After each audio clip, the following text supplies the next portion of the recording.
Wanted to give a massive shout out to everyone here at Richard Robbins International, Dana, Sue. There's the rich guy that's doing pretty well today. But I actually want to make sure that I see this screen behind me lit up with all the emojis. Not for me, but for everyone here at R&I, because you got to see the setup they have and what they've put together for you guys. There must be, I'm looking at, 7, 8 screens right now, but in backstage, there's probably a little over 100 screens. They're put, I don't know, what do you got here, Richard? Like maybe 10, 12 staff that's putting all this together right now. So big shout out. And so today, as Richard mentioned, I'm going to try my best to bring you as much value in the 9 minutes and 32 seconds that I have left to do my talk on how I started and why I started producing anywhere from 20 to 23 pieces of content a day. Yes, you heard that right. It's about anywhere from 20 to 23 pieces of content a day on all the platforms. The last speaker, Steve, went over YouTube and why he started with YouTube.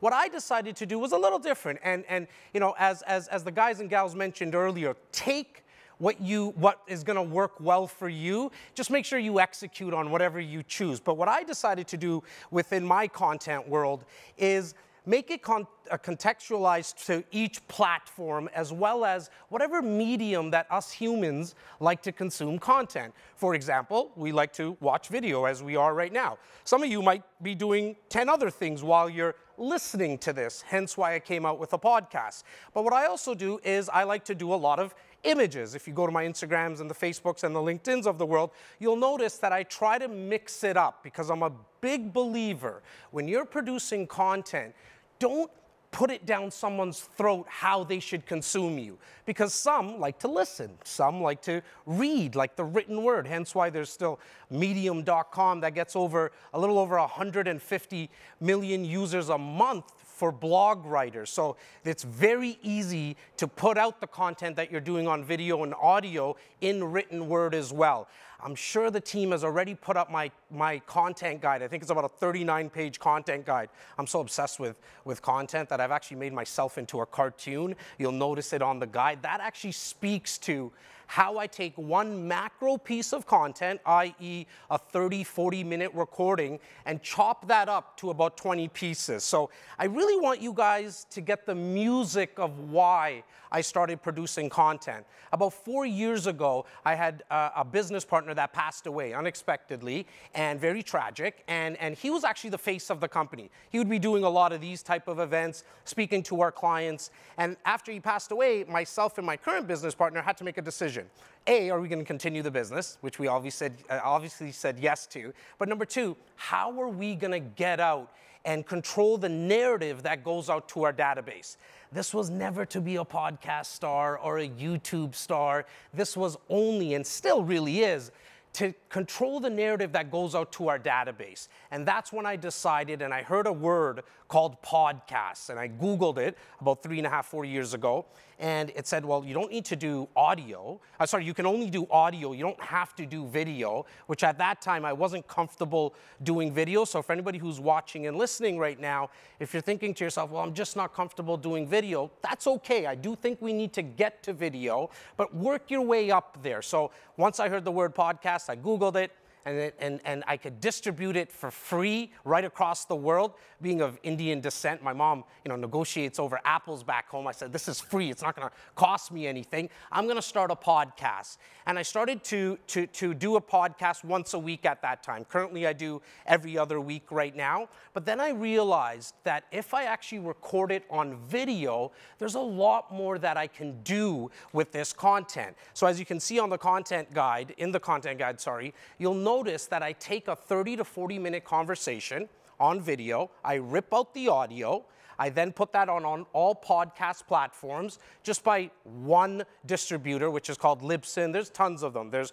the Anchors of the world and SoundClouds, which actually distribute it to the iTunes and the Spotifys. But then I go back to that 30 to 40-minute video, and then I slice that into 3 to 4 smaller little clips, which will go out on the Facebooks, the Instagrams, LinkedIns, and the TikToks of the world.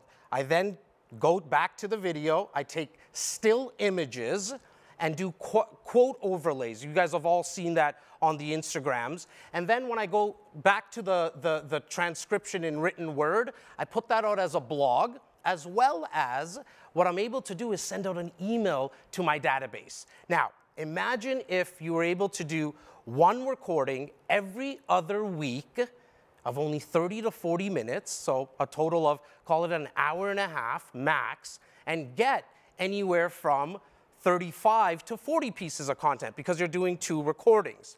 What I also like to do with the written captions, the written transcription, is take little paragraphs and put that out on the Facebook and LinkedIn, just written captions. Because I can also take 140 character sentence, put that out on Twitter, and do a little tweet, take a screenshot of that, put that back onto Instagram as an image. You can start to see how just by producing that one macro piece of content, you're able to get a lot more micro pieces. Now, as the speaker before me was speaking about YouTube, I think long form content still has a very big place in content creation as well as how consumers consume content. Hence why we still watch 3-hour movies, why we binge watch Netflix shows. So don't forget to do the long form and put that out on the YouTubes of the world. Now, I know a lot of you are sitting there thinking, well, how do I actually get all this done? What type of topics can I speak to? So I wanted to bring a gift to everyone. It's a copy of my book. It's a Real Estate Intelligence. It actually explains to buyers, sellers, and investors how they can actually buy, sell, and invest on their own. I don't sell this book. I'm not here to sell you anything. However, what I want to do is give it to everyone that's watching today. If you go to my Instagram profile and just DM me the word book, my team will make sure that we send you a PDF version. Now, that's not for you to read because most of you know how to help someone buy, sell, and invest. I actually want you to use it for topic ideas. So what I still do till this day is I'll open up this book, and the first page that I opened up to was new home costs. I'll quickly read it to myself and do a 30-second video or a minute video on it. What else I'm actually going to offer you today is you can actually, I'm going to license you this book. There's no cost for it. You can, I'm giving you permission so you don't have to ask me again. You can take this book and actually take off my branding and put your branding on it and use it for yourself. There is no reason after today's conversation that you're not going to have ideas for content creation because A, I'm giving you the book, B, you can actually send this out to your clients and then actually call them and ask if they got the book and just ask if, hey, did you have an appetite for some type of investment? Did you have an appetite for, need a plumber? Did you need an electrician? It gives you a reason to actually get on the phone with your clients, something that Richard and the rest of the team and the rest of the speakers are going to be speaking about a lot today, which is building out your database. See, I really wanted to differentiate myself. I knew I had a little bit of a skill, which I've always been selling for over 26 years, but with 67,000 real estate agents in the GTA alone, I mean, we all know if you throw a stone, you'll hit one right now. That's actually what the marketplace also thinks of us. They just think we put out just listed, just sold cards, or we just call to ask if they're buying or selling. I wanted to bring some type of different value. And what I decided to do, I'm not a good dancer, so I don't dance on my content. Not that there's anything wrong with it, but I was gonna take the educational route. So if you watch any of my videos, till this day, I still don't have really any call to action because I'm not there to sell anyone. I'm here to educate clients, just like I did in the book. There's a section in that book that teaches people how to sell their own home.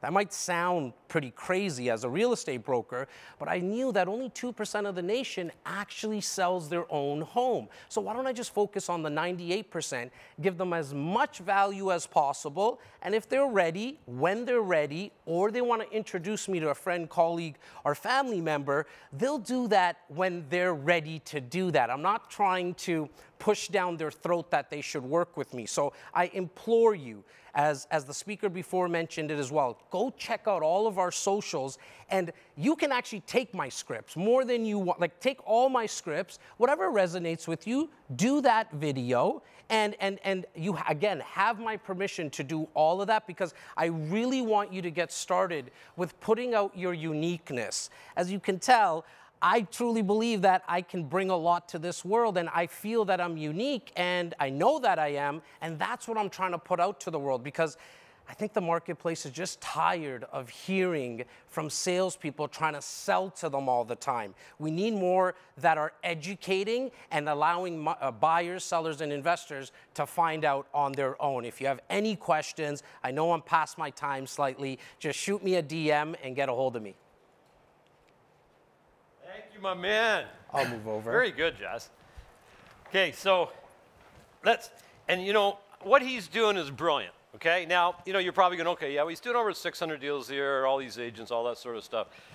You know, put all that out of your mind, right? That's not it. The idea is this.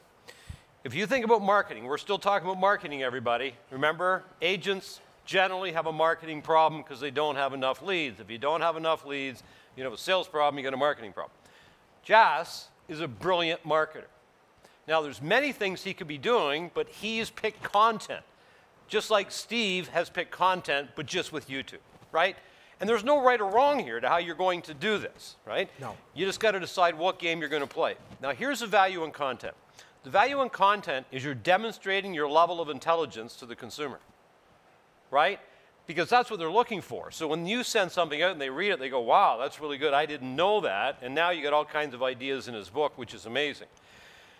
So the message that I want to just quickly talk to you about with them, and if you got questions, you can throw them in and we'll get to those questions, is you have how many people in your database?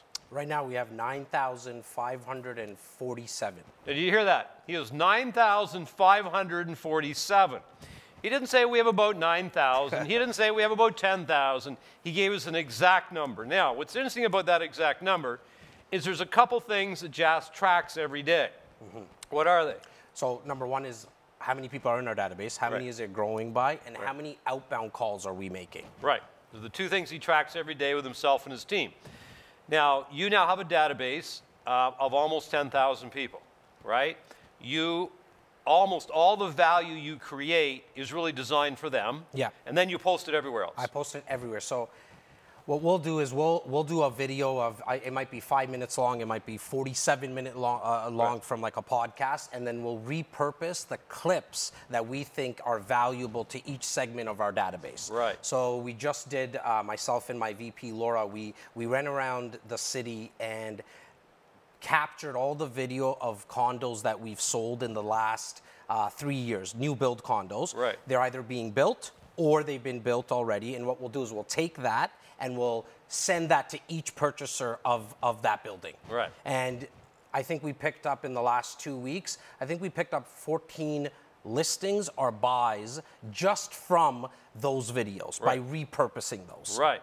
Okay. So he creates value, then he will take that content and he'll filter his database so it goes to people that would be interested in that type of content, okay? That's brilliant. But you said something to me in the podcast that really stuck home with me, because I've been talking about lifetime referral system forever, right? Like back when, you know, way back when you came to the event, right? Exactly, go, yes. Yeah. And, but you said something to me one day, you know what's really cool about a database?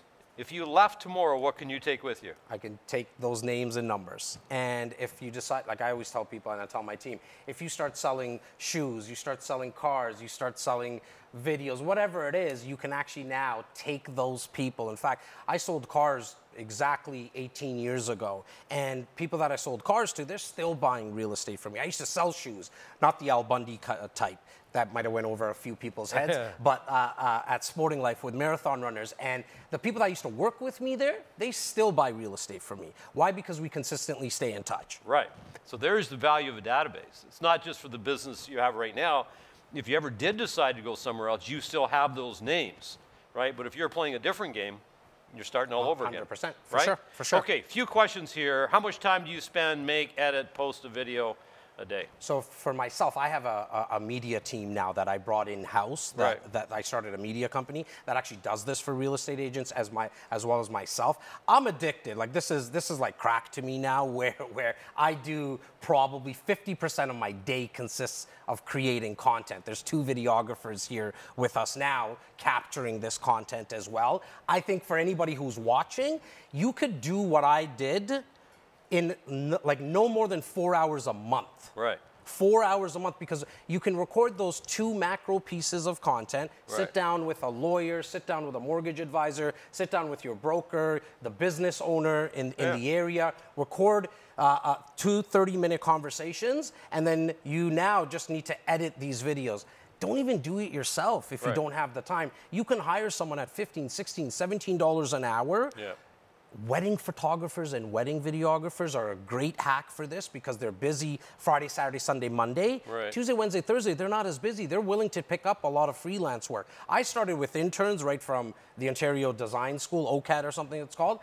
We picked up interns, then they went part-time, full-time. You don't need to jump, because you know how it is, Richard. A lot of people are thinking, well, I don't want to hire a full-time videographer. Just hire somebody part-time for 3 days a week at $16, $17 an hour. Yeah, love it. Explain on how to get the book again. Yeah, so you can tell. The easiest thing would be to, if you're on Instagram, just DM me, press the follow button. My mom loves that kind of stuff, by the way. And just DM me and just direct message the word book, and my team will get it over to you. Yeah, so just go to Instagram, send them a direct message.